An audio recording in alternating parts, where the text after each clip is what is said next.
நேற்று வந்து பார்வதிக்கு ஒரு சட்டிலான ஒரு காமெடி ரோஸ்ட் பண்ணியிருப்பாரு விஜய் சார். பார்வதியை கூப்பிட்ட உடனே வந்துட்டு எல்லாரையும் கிளாப் பண்ணுங்க அப்படின்னு சொன்னோடனே பார்வதிக்கு பயங்கர ஹாப்பினஸ். கிளாப்ஸ் கிடச்ச உடனே அப்படியே கிளாப் பண்ணிவிட்டு அந்த இதை பற்றி சொல்கிறாங்க. சாண்ட்ரா பிரஜன் கூட எனக்கு நல்லா கனெக்ட் ஆச்சு சார், அதனால தான் நான் சாம்பார் ஸ்குவாட் எடுத்தேன். சரி அவங்க கூட இருந்தால் நல்லாயிருக்கும் அப்படின்னு சொல்லிட்டு சாண்ட்ரா பேபி அப்படின்னு சொல்கிறாங்க.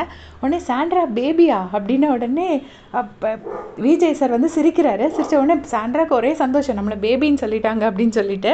இப்போ பாரு சொல்கிறாங்க, இல்லை சமையல் தான் சார் இங்கே பெரிய பிரம்மாஸ்திரமாக இருக்குது, ஸோ அந்த பிரம்மாஸ்திரத்தை நம்மளும் கையில் எடுப்போம்னு நினச்சி தான் நான் இங்கே வந்தேன் அப்படின்னோடனே, ஓ ஸோ இவ்வளோ நாள் ராஜமாதா அதை பண்ணிட்டு இருந்தாங்க, இப்போ நீங்கள் ராஜமாதாவாக மாறிட்டீங்க அப்படின்னு சொல்லிட்டு விஜய் சொல்கிறாரு. ஸோ உடனே ஆமாம் சார் சலங்கன்னு உடனே விஜய் சொல்கிறாரு, ஆமாம் என்ன ரோல் கொடுத்தாலும் நல்லா பண்ணுறீங்க அப்படிங்கிறாரு.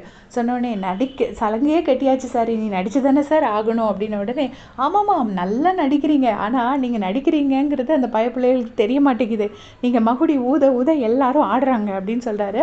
அப்புறம் நீங்கள் வந்து கேமராமேனை வந்து சீட் பண்ணலாம், ஆனால் கேமராவை சீட் பண்ண முடியாது, அதே மாதிரி தான் எங்களுக்கு எல்லாம் தெரியும், நாங்கள் ஃபுல்லாக பார்த்துட்டு தான் இருக்கோம் அப்படின்னு சொல்லிட்டு சிரிக்கிறாரு. ஸோ அவருக்கு எல்லாமே தெரியுது, தெரிஞ்சுக்கிட்டு தான் அவர் வேணும்னே வந்துட்டு சாண்ட்ராவையும் பிரஜனையும் கேட்க மாட்டேங்கிறார் போல இருக்குது. தெரியாமல் எபிசோட் பார்க்காமலாம் இல்லை, அவருக்கு எல்லாம் நல்லா தெரியுது.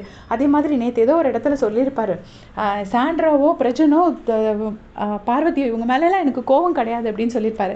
ஸோ இவங்க மேலெல்லாம் எனக்கு கோபம் கிடையாதுன்னு சொல்கிறாருனாலே அவரோட லிஸ்ட்டில் அவரோட மைண்டில் இருக்கிற டாப் 3 கல்ப்ரிட்ஸ் வந்து சாண்ட்ரா பிரஜன் திவ்யா தான். அதனால தான் அந்த 3 வார்த்தை அவர் வாயில் வருது. அப்படி சொல்லுவாங்கள்ல, எனக்கு நிறைய லாங்குவேஜ் தெரியும்னா ஃபஸ்ட்டு நம்ம மதர் டங் தான் நம்ம வாயில் முதல்ல வருவாங்கள்ல, அதே மாதிரி எனக்கு இவங்க பேர்லாம் கோவம் கிடையாதுன்னு சொல்லும் போது அவரோட மைண்டில் இருக்கிற டாப் 3 கல்ப்ரிட்ஸ்னு இந்த 3 பேரை தான் சொல்லியிருப்பாரு.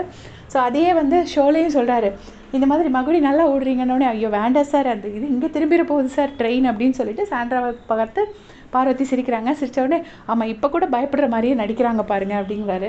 ஸோ நல்லா சிரிச்சுக்கிட்டே அழகாக ரோஸ்ட் பண்ணார். ஸோ இதே மாதிரி கொஞ்சம் மற்ற கண்டஸ்டன்ஸையும் கொஞ்சம் சிரிச்ச மூஞ்சியோடு இருந்தால் பரவாயில்ல, ஆனால் மற்றவங்கள்ட்ட எல்லாம் பார்க்கும்போது மட்டும் பயங்கரமாக கோவப்படுறாரு.